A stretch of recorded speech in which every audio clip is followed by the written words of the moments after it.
Hello everyone, and welcome back to this Day 2 recap of Starladder I-League Season 2. Lots of games on Day 2, so let's get started. So for the first series, we have Fnatic versus Gdcy. In the first game, Gdcy gave Fnatic the Draw Ranger, and they chose to run a single core lineup of Juggernaut.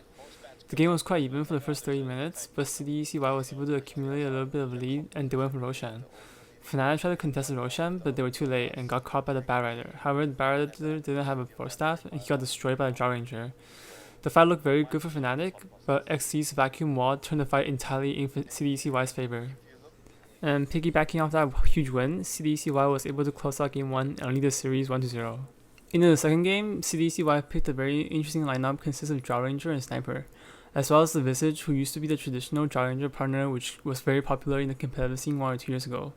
The idea of Gdcy's lineup was pretty cool. Sniper was already very strong in lane, assuming you don't get roamed on a lot, and paired up with a Draw Aura would make him dominate almost any lane. And of course, the Draw Aura paired up with a Visage Familiar would make them hit as hard as heroes. In theory, the lineup sounds fine, however in practice, not so much.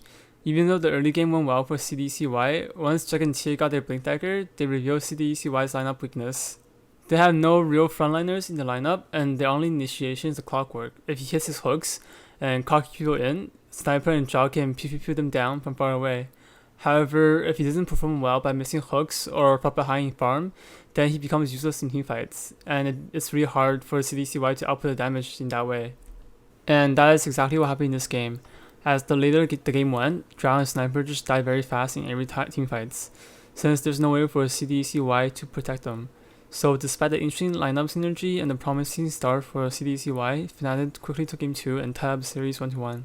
And in the final deciding game, the game was very slow paced and farm heavy, as you can tell by the kill score. But Gdcy still tried really hard to look for fights, and all of their cores went for mid-game fighting items. But the Fnatic lineup was able to just split push and farm until the Alchemist became 6-slotted with Heart. And once you got the Heart, the Alchemist was literally unkillable, as you will see here. And when you throw everything you've got and you still can't kill the one person, that is perhaps a sign that the game was going to be over for you very soon. Which it did, as Fnatic was able to push behind the unkillable Alchemist and win the series 2-1, knocking out Gdcy from the tournament. In the next series, we have Complexity versus Team Friends.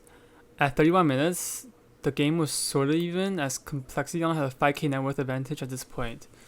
And with Complexity in a firm position to take Friends' barracks because they had Aegis in hand. However, Friends' defense proved to be formidable, and the Broodmother's impatience on taking the melee barracks cost him his life. And with one down, TA fell right after, and Complexity, who was in the winning position just seconds earlier, are now on the losing end of a battle. After wiping the enemy team, Friends was able to get entire melee barracks. As Complexity respawned, they wanted to catch Friends out on the retreat. But Friends was prepared. They waited for Complexity to chase out their base, and then they turned on them to fight, which allowed them to wipe Complexity once again. And just like that, in a sudden series of quick events, they went from almost losing their melee barracks to quickly securing a Game 1 victory. In the second game, Friends had a great start to the game, as they went 7-2 in lane. However, when they attempted to force the mid-tier push at 9 minutes, they were ambushed by a Complexity 5-man. Followed by the death of their two supports, G and Yoku was determined to stay in the mid lane to take the mid-tier 1 tower, which allowed Complexity, who just finished off their support, to turn around and chase after them. After a prolonged chase, Shadow Demon even respawned from dying earlier. He TP'd back to the lane in order to try and save the Mirana, but it was no use, as both of them still died to the Complexity in the end.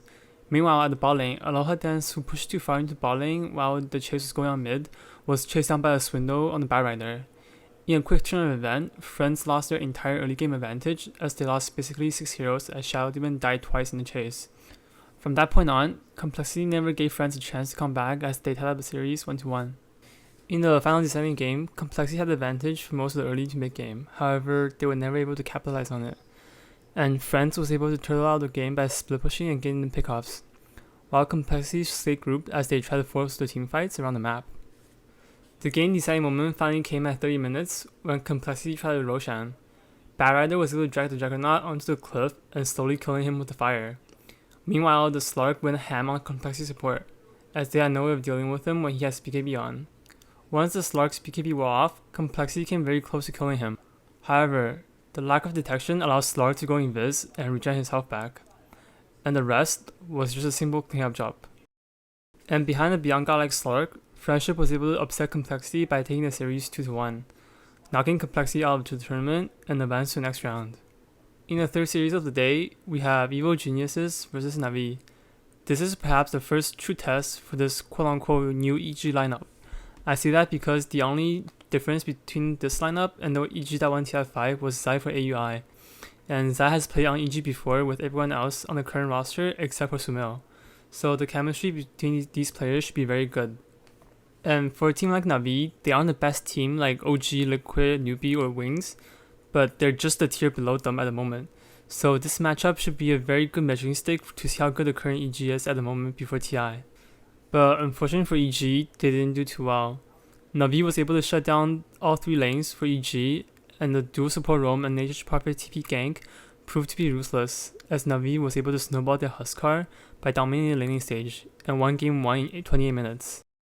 And as for game 2, the same story happened again. NaVi played another beautifully executed laning stage, and once again dominated EG.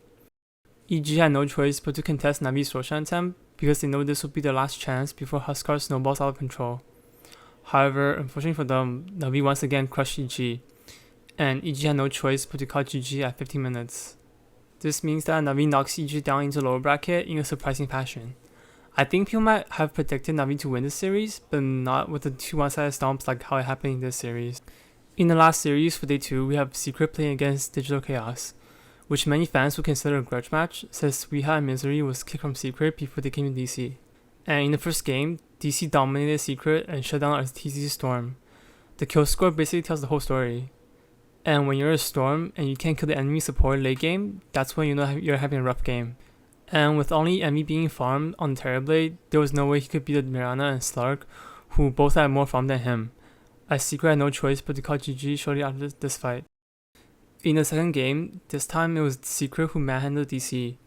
They once again picked the Ursa, which is something they used against Complexity yesterday, and it seems like Secret is the only team that's utilizing him in the current meta at the moment. Paradise, Disruption Save, and Puppy's Guardian's Creep Seal proved to be crucial for Envy to survive this 5-man gank attempt.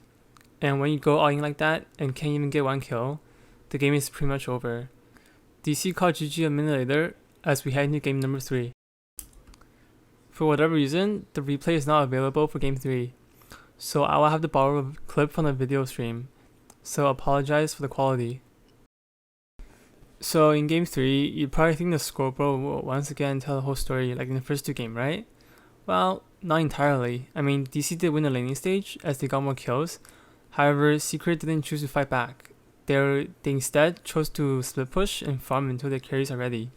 Secret only got 1 kill in the first 20 minutes, however, the carries were able to stay relevant.